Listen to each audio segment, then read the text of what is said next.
Good morning. It's Monday, February 7th, 2022, and this is from somewhere in Southwest Florida. So for all you folks that have white on the ground, like I used to have when I lived in upstate New York, it's a beautiful, crisp Monday morning in winter 2022. I'm out here with the ducks, filling up the pond. Oh, looks like it's about finished filling up. This is the little duck pond, and oops, one-handed photographer. We got the ducks over here.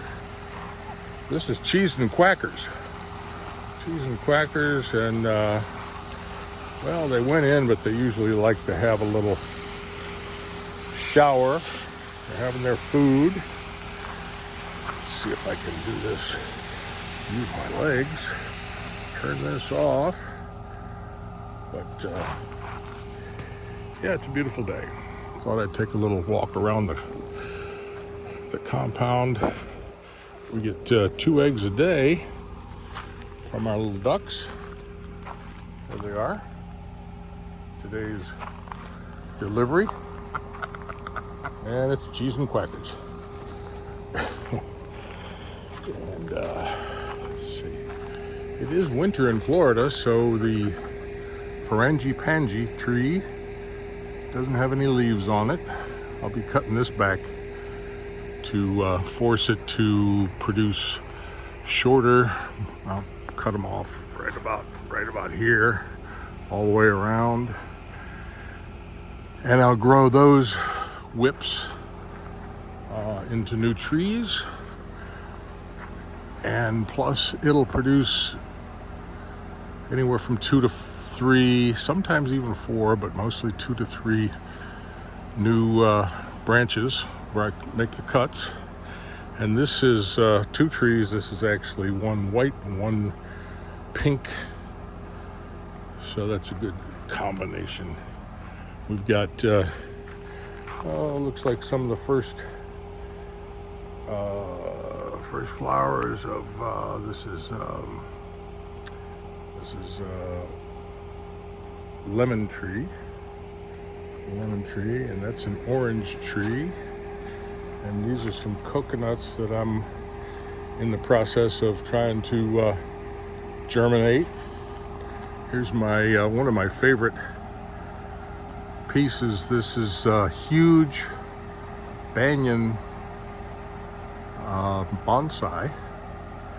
And anybody who's watched my videos knows I collected this probably 5 years ago from a very large banyan tree. This is a banyan air root that came off of a horizontal tree.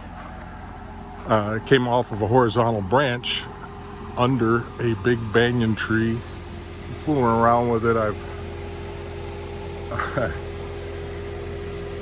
I've braided some of the air roots coming off of it, but this thing has huge escape roots coming out of the pot. You can see one in there, and there's a couple in the back, and that's actually what's really holding this thing firmly into the ground. I plan on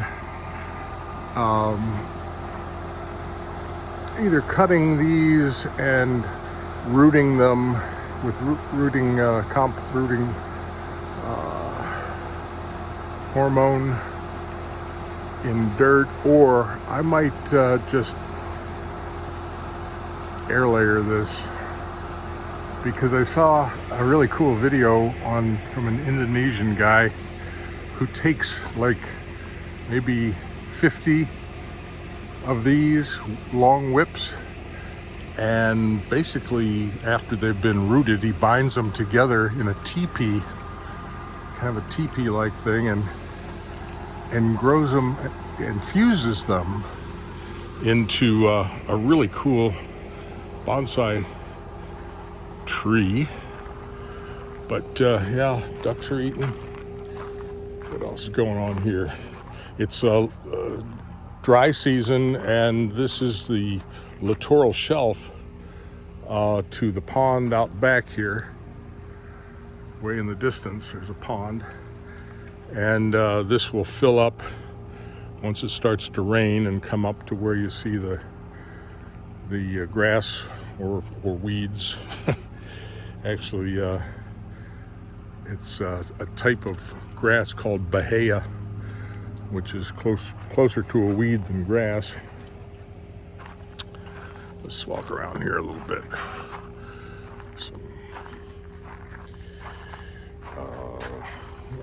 I stuck some jades in here several years ago, and here's a good one that's growing up.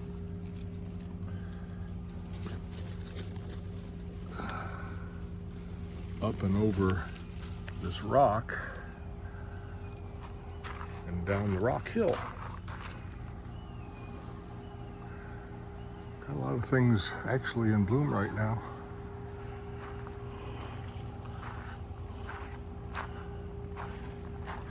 Always fooling around with stuff. Brazilian rain tree. Nice looking spider. Ooh, goodbye, spider.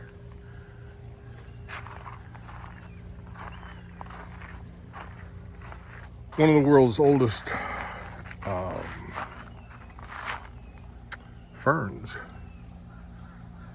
Yep. Doing quite well. Some more frangipani. This is the mother tree, actually. This is the mother tree to the one that, the ones I showed you back there a little bit earlier. I just cut them off and stuck them in the ground, and they rooted. As you know, as I readily admit, I kill a lot of stuff, but these are mostly just trimmings. But you can see a few coconuts in here that didn't survive. I've been doing coconut bonsai, attempting to learn it without understanding the language that they speak.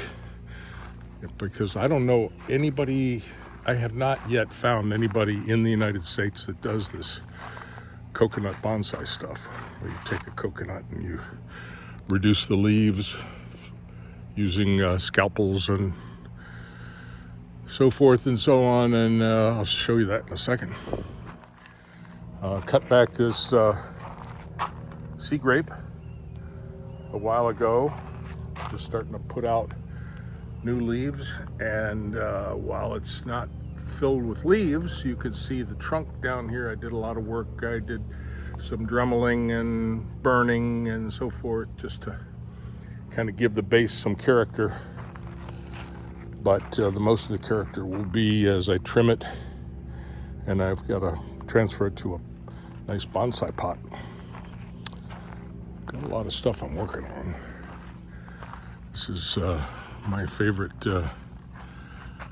one of my favorite trees, native to Florida, buttonwood,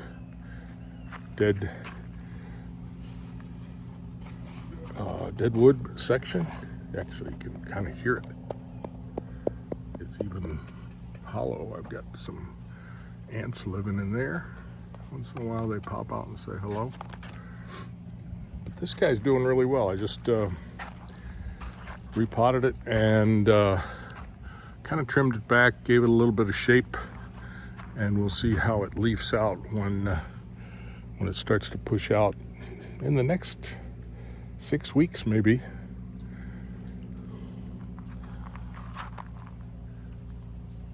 Baobab tree from Africa. Another really, really old piece here. This is old sea grape, and new leaves from doing a leaf reduction and cutting it back. Gumbo limbo recently repotted, actually starting to leaf out. Nice good sized tree.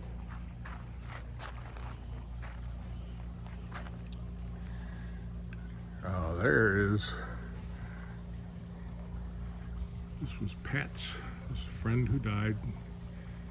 I got her, had been a little tiny tree she got at Home Depot or some store like that, and planted it in her front garden. And Murray, who's since passed away too, gave it to me, and I put it right there.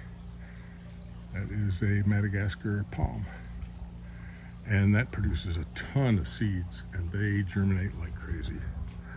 Very successful germination tree. Oh, we have this is a red Bougainvillea that I actually improperly planted at the corner of the house here, and it wasn't getting enough, it didn't get enough room, didn't get enough sun, but it's really done well. I've cut it way back, as you can see, and I've got it temporarily here. And this has, when I bought it, this had a frame, goes all the way up. This is a metal frame with branches on the frame that come out, and then I'll grow anywhere there's a shoot that comes out, I'll begin to grow it around this. And so what it does is it allows you to make the tree create pom-poms if you want to do it that way. Not sure that I'm going to do it that way this time, but it's really a nice braided red Bougainvillea. Right here we have a little coconut farm. You can see I've got a bunch of coconuts in here. There's one of them, a bunch of them, probably 50, 100, 80, something like that. And I'm hopeful that I'll get some to sprout, because they're very hard to germinate. They're very hard to sprout for some reason. Even the guy that I buy sprouted coconuts from complains that they're very hard to get to sprout. Well, the guys are following me because they want to eat. You guys hungry? Okay, let's see. Go. Yeah, the ducks are over there. They're swimming toward us. They know they're gonna get some food, and the fish know they're gonna get some food. Let's do the fish first. This is really kind of cool.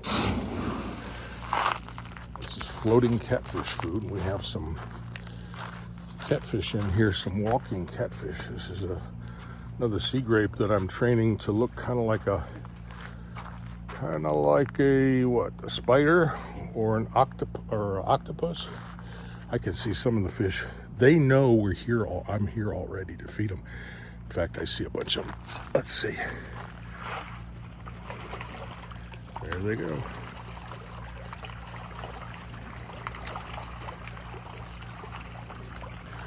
Mostly tilapia, which is okay. Tilapia is a bottom feeder, and most people don't like to have tilapia in their pond, but I just like to have wildlife.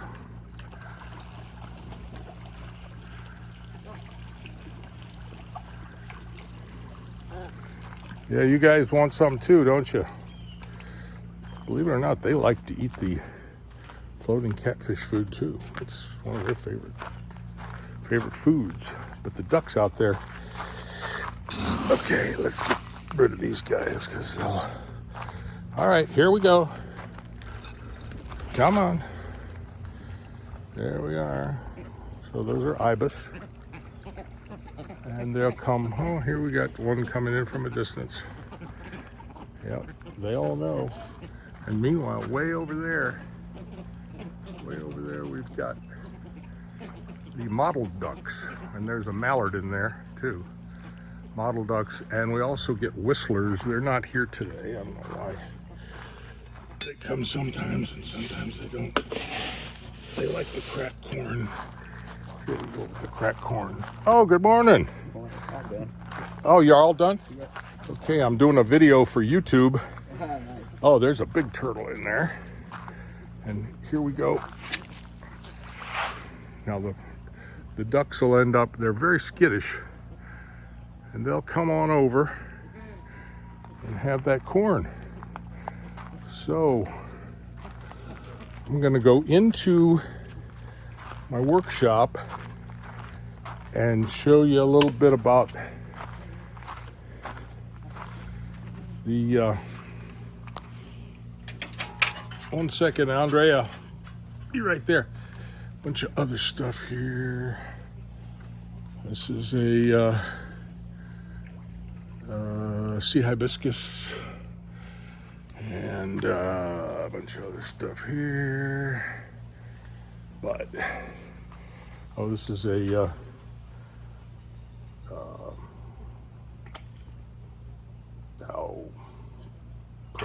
a piece of prayer. No, it'll come to me. But anyway, I cut it way back, and it's pumping out like crazy. So in here, we have now my big passion is making coconut bonsai, and this is where you dwarf the leaves. I use a lot of plastic bottles to grow them in. Cut them way back, and then they begin to push out. That one looks like it's not doing well, but it's doing great.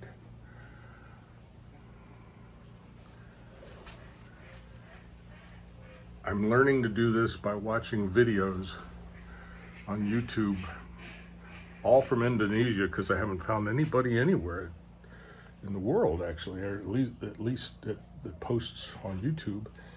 Here I've got little coconut seeds, and they're in plastic bags with some water and on a heating pad to create the moisture that will push out leaves. And here's one that actually looks almost like it's done, but I'm going to put this one in a actual bonsai pot pretty soon. But when they get long leaves like that, you basically cut them back and you do what's called a slash cut.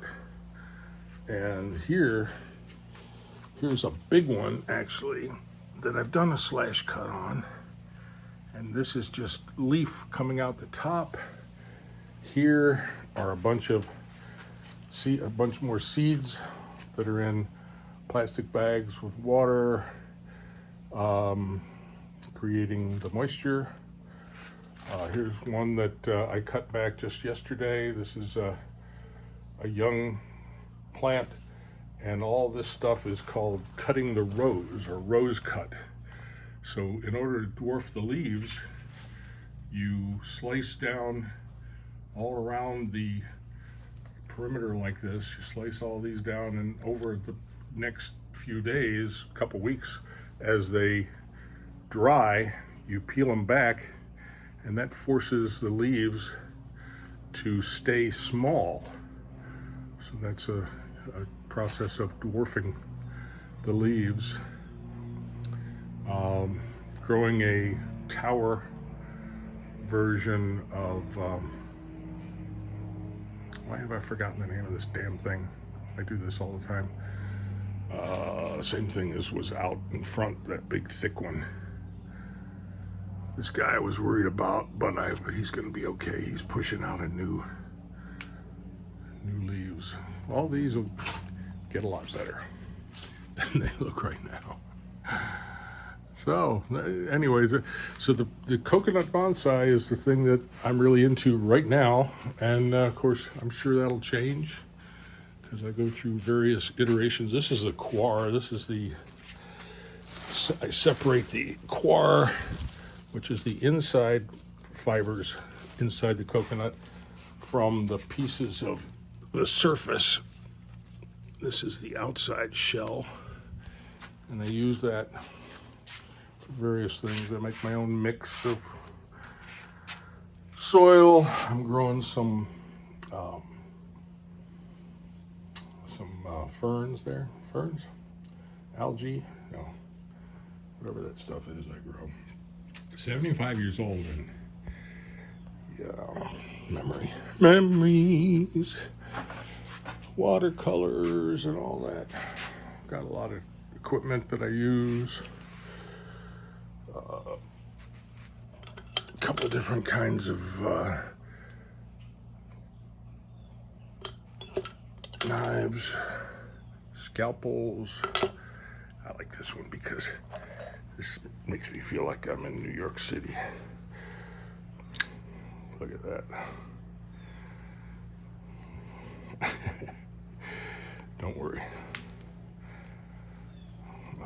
Here's a cool one I cut way back. It's a big fat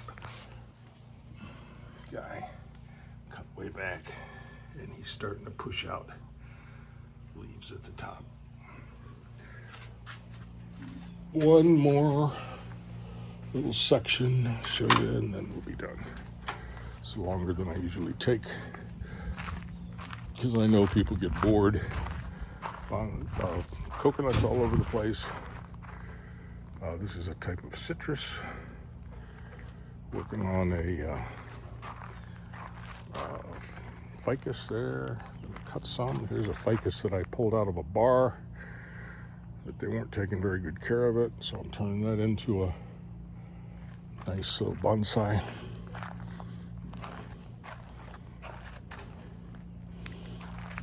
Another